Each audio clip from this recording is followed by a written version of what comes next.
Use your routine, have a go in your own time. This is the only set of questions in this little bonus video. Pause the video, join me when you're ready.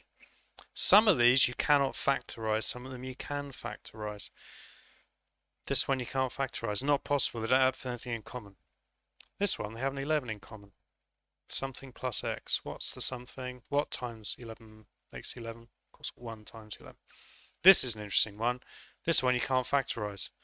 Some of you might have said, oh, they got 4 in common. Well, here's the thing. It's just equal to 16. So you might want to write equals 16, but you can't factorise it.